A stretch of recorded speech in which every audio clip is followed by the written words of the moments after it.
Okay, so we are going to continue with the second part of the class that has to do with the use of gerunds. What is a gerund? Very easy. A gerund is going to be a verb that ends ing, as the ones that you have here. For example, you have running, you have smiling, and you have stealing. These ones, the ones that end in ing, they are going to be called our gerunds. Okay? For the uses of the gerunds are a little bit easier because you are only going to have three main uses that I want you to be very careful with, guys. You are going to use the gerunds especially when you want, for example, to transform a verb into a subject. You are going to use them in the ing form. For example, when you have running is good for your health, sorry. Here you have running as a subject because which is the thing that is good for you? Well, running is the one that is performing the action. So, whenever you want to transform a verb into a subject, you are going to use the ing form. Okay? The following one, for example, it says, smiling makes you look pretty. Which is the thing that makes you look pretty? It is going to be smiling. So, smiling is going to be your subject in this sentence. And how do we transform a verb into a subject? Remember that you are going to use the ing form. Exactly the same happens with the third example, guys. We are going to have stealing a bank wasn't a good idea. Which is the thing that wasn't a good idea? Stealing. That is going to be our subject. Okay? So whenever you want to transform a verb into a subject, you are going to use it with ing forms. So that is the first rule that I need you to follow. The following one, the second use that you're going to have for the gerunds, is going to be whenever you have a preposition. If after a preposition, guys, you are going to write a verb, that verb must be written in ing form. For example, here we have the preposition of, the preposition and the preposition with. Whenever you have these prepositions and your following word is a verb, that verb must be written in ing form. In the gerund, you are going to use the gerunds again here. So, for example, we have I am afraid of traveling. Preposition, ing. Sammy is good at organizing parties. Preposition, ing. I have had problems with understanding this topic. Preposition with, and then after it, we are going to use ing. So please be very careful with these rules. Remember that the first one is whenever you want to transform a verb into a subject, and the second one if you are going to write a verb after a preposition. So those are the rules that I need you to learn. The third one is a little bit complicated because we need to study the list of verbs that you already have, the one that is in page 12 of the workbook that I upload to Google Classroom. Okay, whenever you find a verb of that list that actually is a list of verbs of 60, you have 60 verbs there. Okay, whenever you find a verb in that list and you want to write another verb in front of those verbs that are listed there, I need you to write that verb in the ing. If you look at your list again, the one that you have in page number 12, you are going to find enjoy, you are going to find hate, you are going to find look forward to, also you are going to find love, and if the following word that you are going to use is a verb, you are going to need to write in ing form.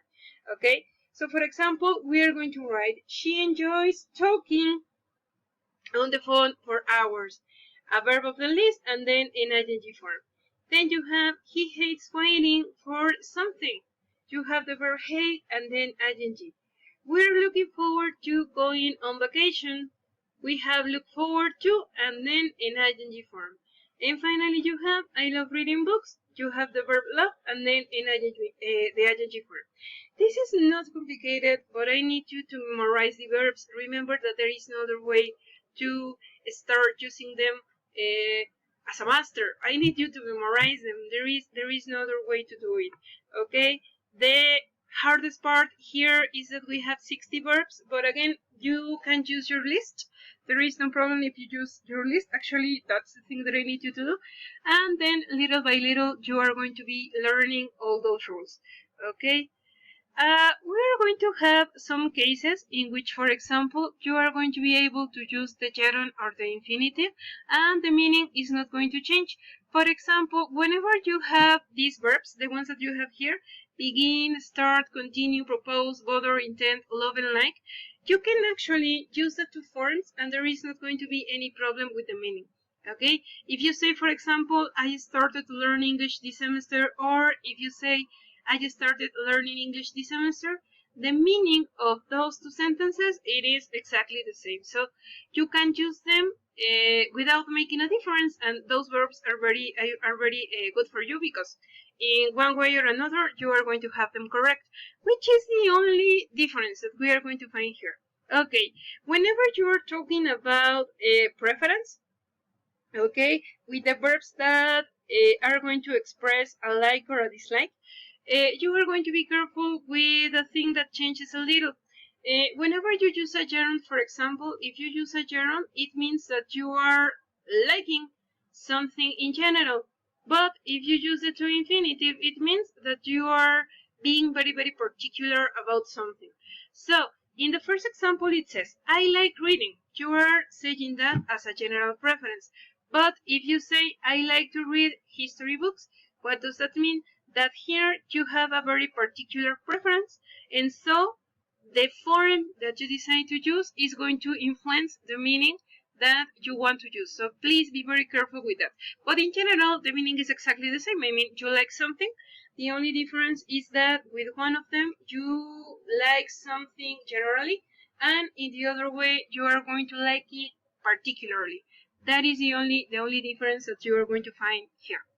And you have to be very careful with the ones that we have. Okay, you are going to have some verbs that you can use in both ways, but you are going to have different meanings. One of these verbs, guys, is going to be the verb stop. If you use it with a gerund, it is going to mean a total pause. Like, for example, when I say I've stopped smoking last month, what does that mean? That here the pause was total. And if you use the infinitive, it is going to mean that it is a short pause, or you are going to express the purpose of the pause. Okay, for example, here you say, I stopped to drink a soda, it was so hot. Here the pause is momentary, okay, and on the other example, you are going to have a total pause. That is the difference between one form and the other one, okay. One other of the verbs that we are going to have in the same situation is going to be the verb try. Okay, if you use the infinitive after try, it means that you are making a really good effort of attempting something. For example, when you say, I'm trying to learn Japanese, but it is very difficult. This infinitive is giving you the idea that you are making a very hard effort.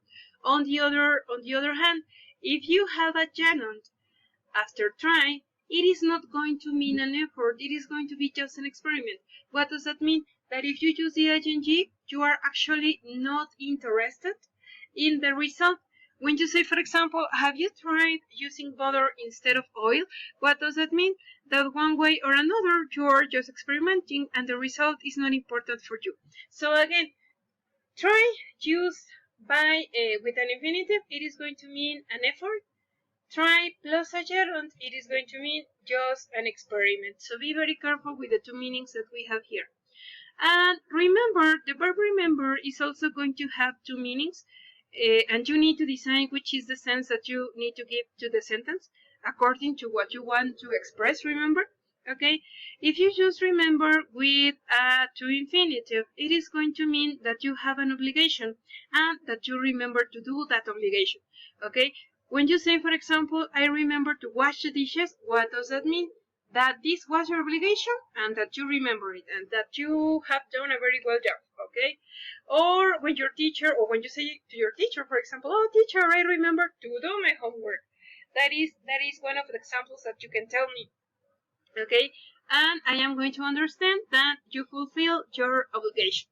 And if you have remember plus a gerund, actually here we are not going to talk about an obligation.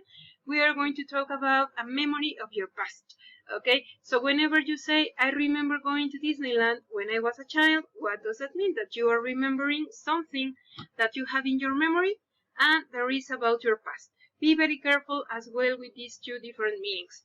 And in the following one, and they are very close in the difference that we have discussing before, okay, you are going to have forget. And remember that you're going to have one meaning with an infinitive and one meaning with a gerund. So when you have the two infinitive, when you say, for example, I forgot to close the classroom, what does it mean? That you have a duty, but you forgot to do it. Okay? It is an obligation that you forgot. And when you have forget plus a gerund, remember that you are going to be thinking on a memory that you forgot or on a memory that you don't want to forget. For example, when you say, I will never forget kissing him for the first time. Okay, so this is a memory when you use the ing form, and with an infinitive form, you are going to have a duty that you forgot to do. Okay, so please be very careful, guys, with those verbs, the ones that have two meanings. Okay, I am going to ask you to be very careful with these things. Again, if you have any question, please, I hope that you have written it down. If you didn't understand something, you can rewatch the video so it could be clearer. Or if you said, no, teacher, I don't understand anything, remember that you can ask me in our conference, the one that we are going to discuss the following class. Okay, so I hope that you have understood pretty much of the presentation, and if not, I'll see you in the conference, and please ask all the things that you didn't understand and start working with the exercises that I mentioned in our calendar. Okay, so you can have good practice and you can tell me more about your questions. So for this topic, that's it. That's all the things that we're going to study, and I'll see you in our conference, guys. Thank you for your attention.